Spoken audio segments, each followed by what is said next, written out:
maandiko ya kwenye barua ya kusoma kabla ya kusikiliza ujumbe wa watiwa mafuta katika wakati wa mwisho.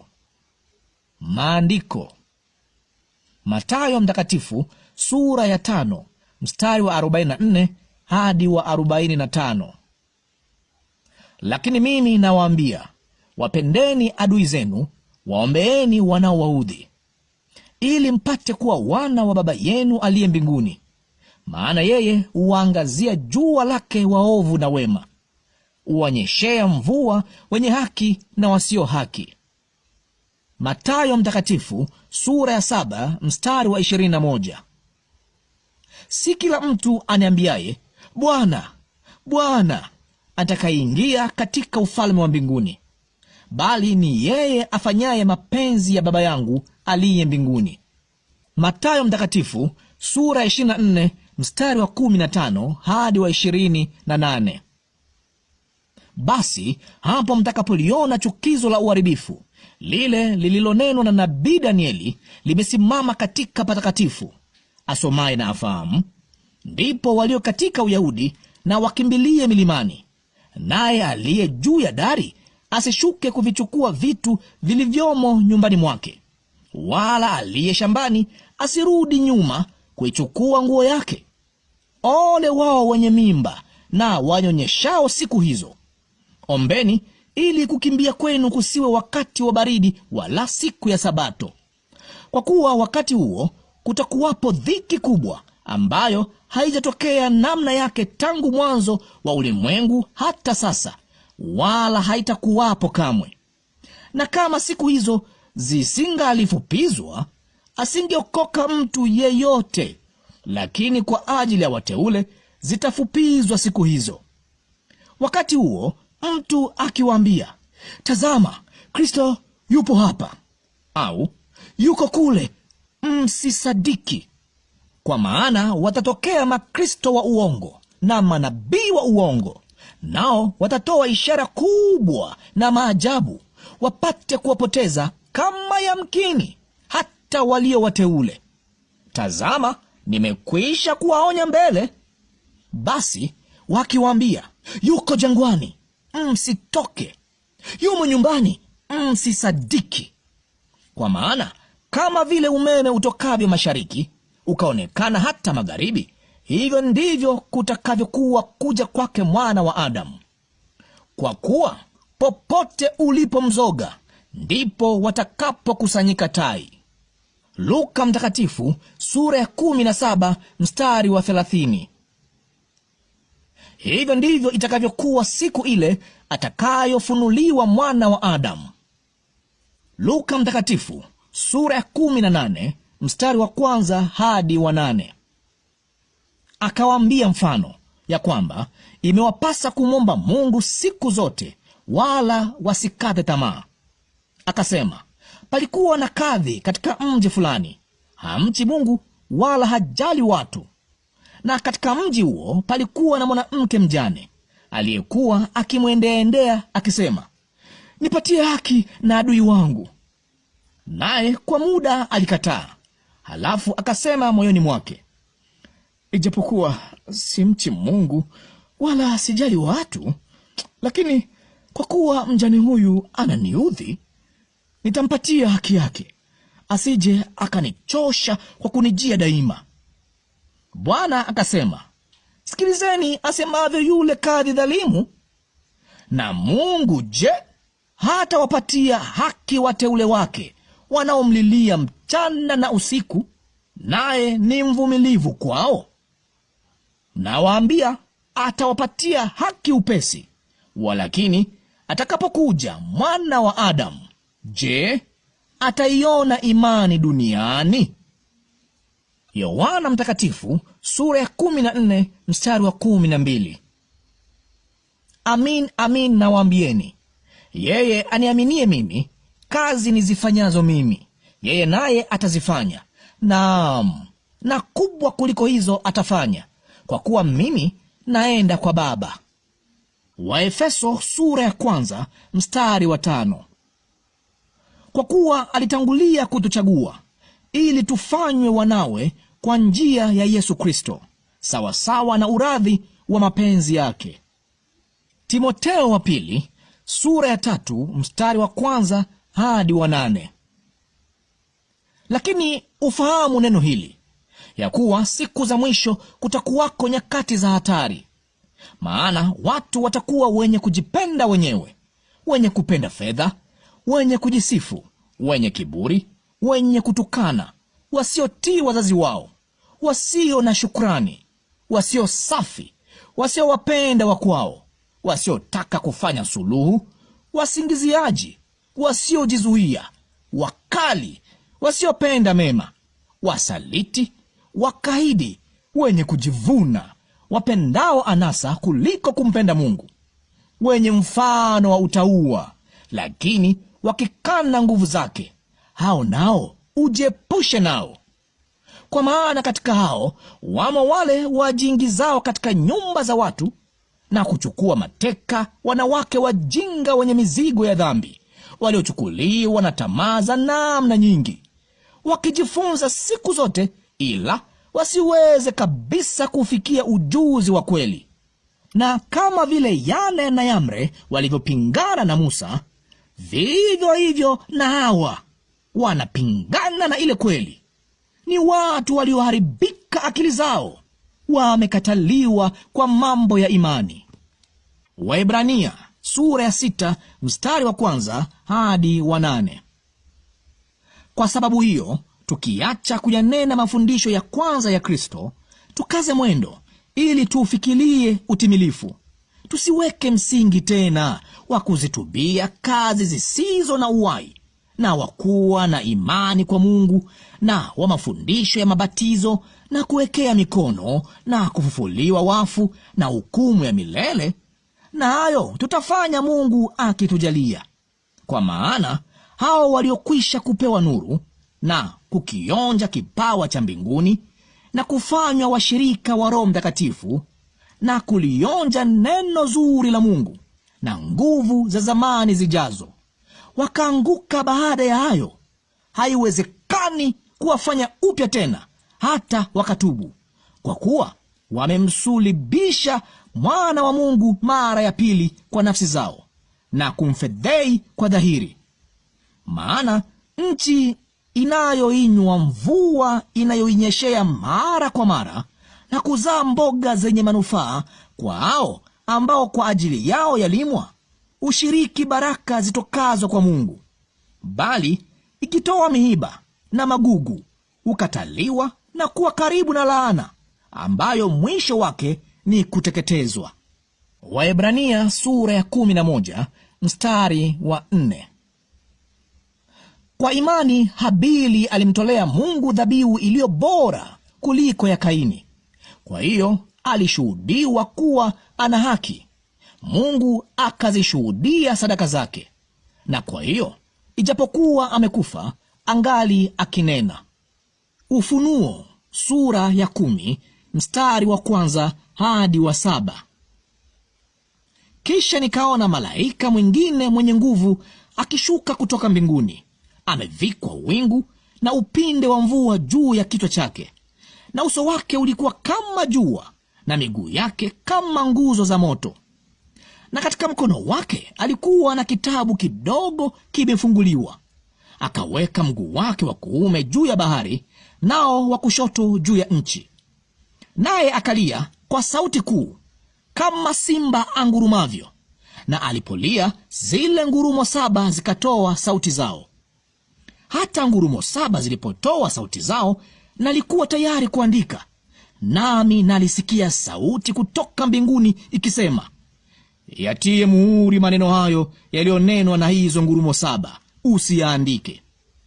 Na yule malaika niliyemwona akisimama juu ya bahari na juu ya nchi, akainua mkono wake wa kuume kuelekea mbinguni, akaapa kwa yeye aliye hai hata milele na milele, yeye aliyeziumba mbingu na vitu vilivyomo, na nchi na vitu vilivyomo, na bahari na vitu vilivyomo, ya kwamba hapata kuwa na wakati baada ya haya, isipokuwa katika siku za sauti ya malaika wa 7 atakapokuwa tayari kupiga baragumu. Hapo ndipo siri ya Mungu itakapotimizwa, kama alivyowahubiri watumishi wake hao manabii.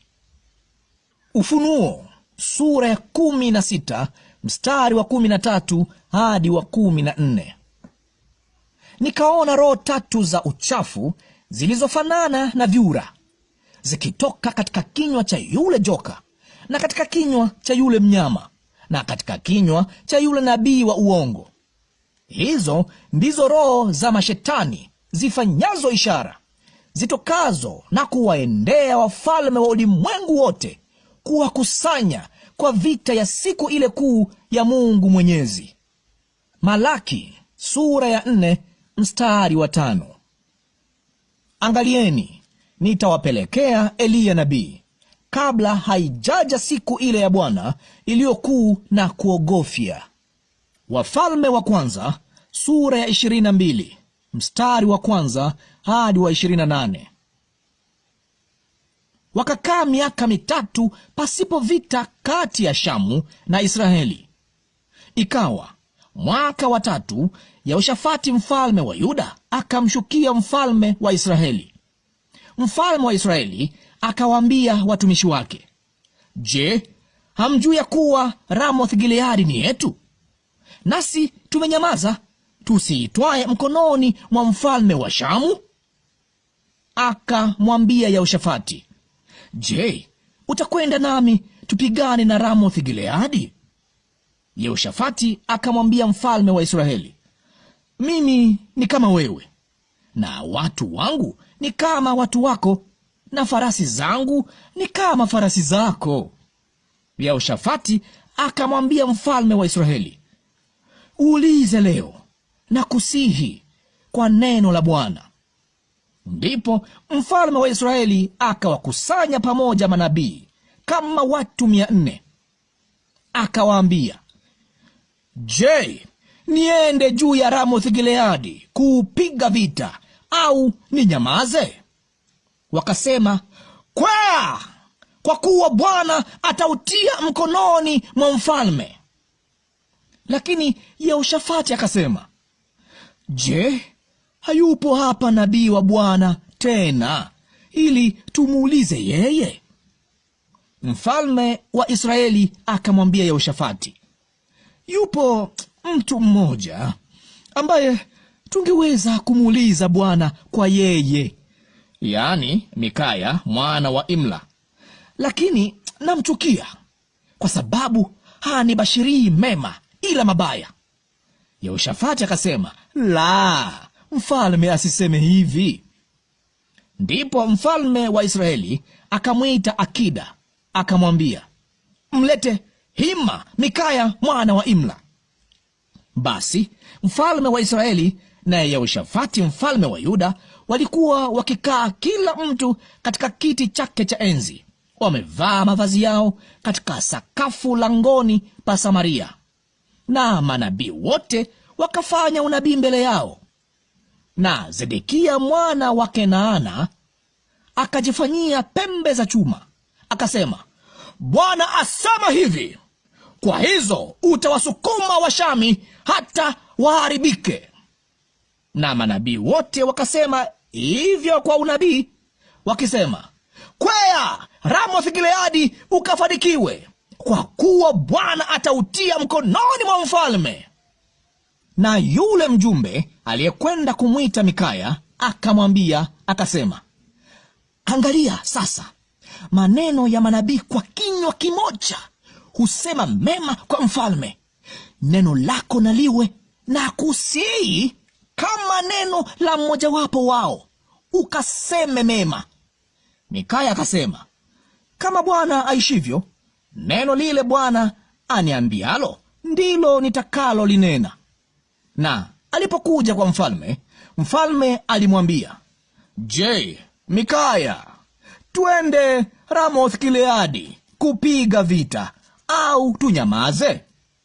Akamwambia, "Kwea ukafanikiwe, kwa kuwa Bwana atautia mkononi mwa mfalme."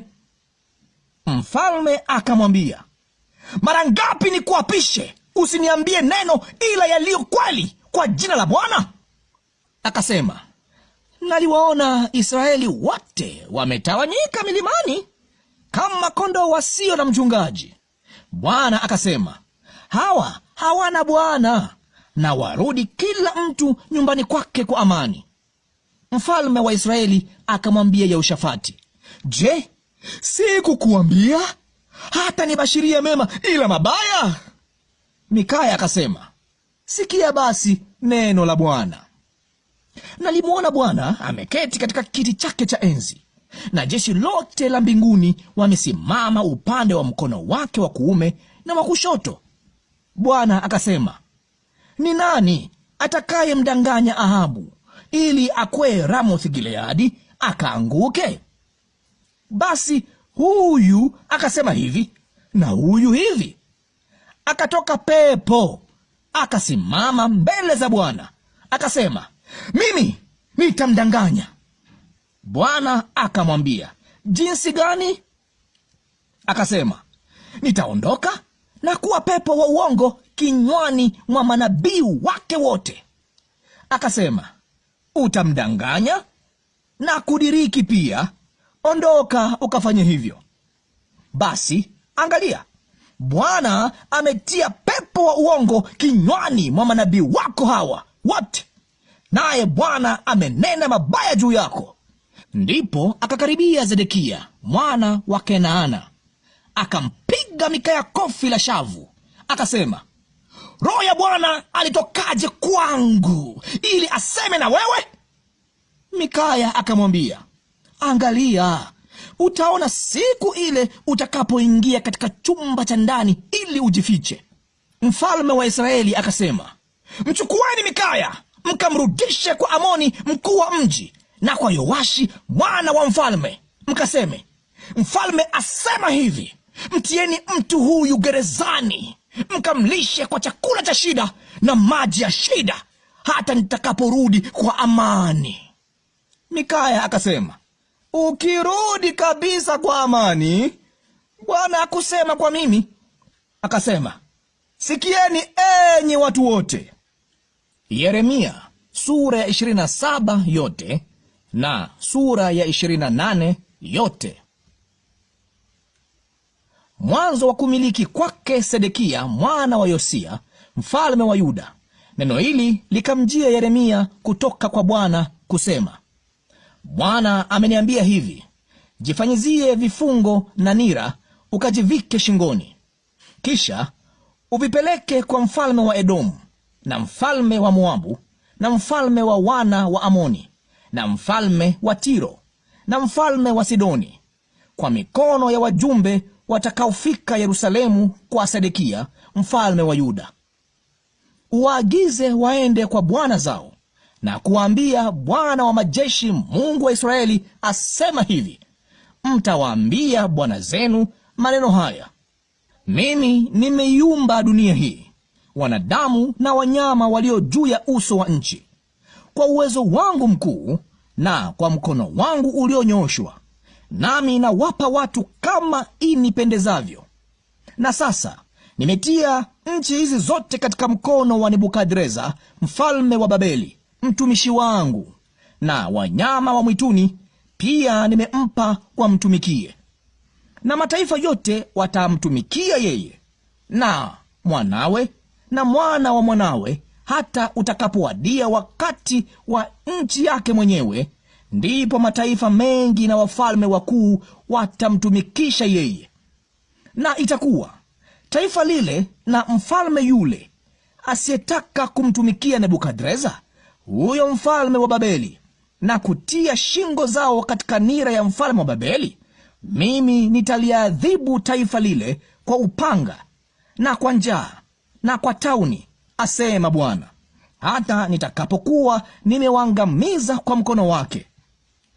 Lakini katika habari zenu msisikilize manabii wenu, wala wabashiri wenu, wala ndoto zenu, wala watambuzi wenu, wala waganga wenu, wanaowaambia ya kwamba hamtamtumikia mfalme wa Babeli.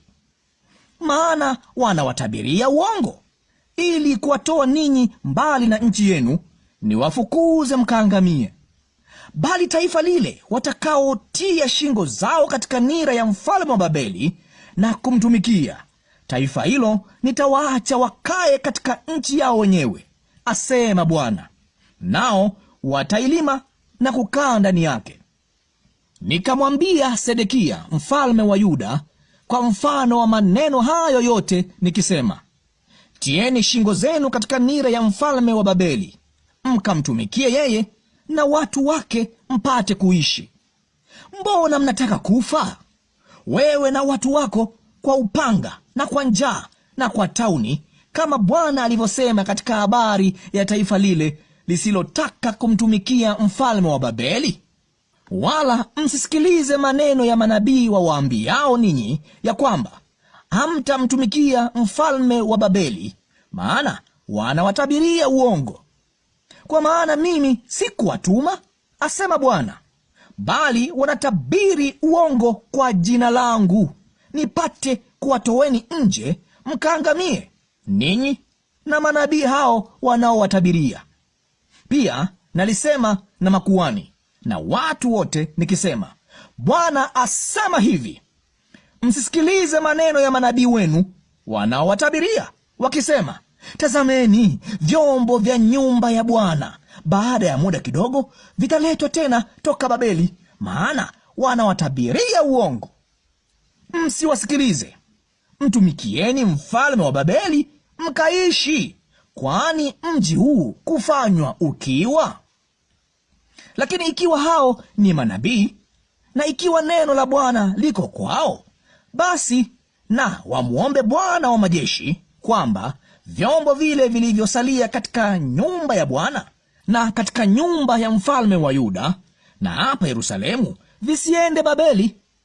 Maana Bwana wa majeshi asema hivi, katika habari za nguzo na katika habari za bahari na katika habari za matako yake na katika habari za mabaki ya vyombo vilivyoachwa katika mji huu, ambavyo Nebukadreza mfalme wa Babeli hakuvichukua hapo alipomchukua Yekonia mwana wa Yoyakimu mfalme wa Yuda toka Yerusalemu mpaka Babeli, pamoja na wakuu wote wa Yuda na Yerusalemu. Naam, Bwana wa majeshi, Mungu wa Israeli, asema hivi, katika habari za vyombo vilivyobaki katika nyumba ya Bwana na katika nyumba ya wafalme wa Yuda na hapa Yerusalemu, vitachukuliwa mpaka Babeli, navyo vitakaa huko hata siku ile nitakapovijilia, asema Bwana. Hapo ndipo nitakapovileta tena na kuvirudisha mahali hapa. Sura ya 28. Ikawa katika mwaka ule ule, mwanzo wa kutawala kwake Sedekia mfalme wa Yuda, mwaka wa 4, mwezi wa 5, Hanania mwana wa Azuri nabii wa Gibeoni akasema nami ndani ya nyumba ya Bwana mbele ya makuhani na watu wote akisema, Bwana wa majeshi, Mungu wa Israeli, asema hivi, nimeivunja nira ya mfalme wa Babeli. Kabla haujatimia muda wa miaka 2 mizima, nitavirudisha mahali hapa vyombo vyote vya nyumba ya Bwana ambavyo Nebukadreza mfalme wa Babeli aliviondoa katika mahali hapa akavichukua mpaka Babeli. Nami nitamrudisha hapa Yekonia mwana wa Yoyakimu mfalme wa Yuda pamoja na mateka wote wa Yuda waliokwenda Babeli, asema Bwana, maana nitaivunja nira ya mfalme wa Babeli.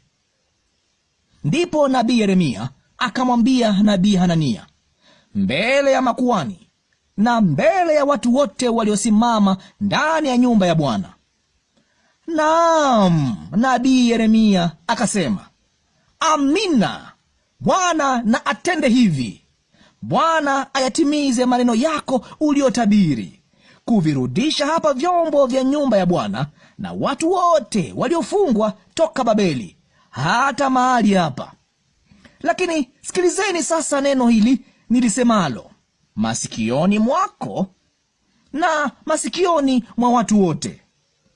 Manabii waliokuwako kabla ya zamani zangu na zamani zako walitabiri juu ya nchi nyingi na juu ya falme kubwa habari ya vita na ya mabaya na ya tauni. nabii atabirie habari za amani. Neno la nabii yule litakapotokea, ndipo nabii yule atakapojulikana kuwa Bwana amemtuma kweli kweli.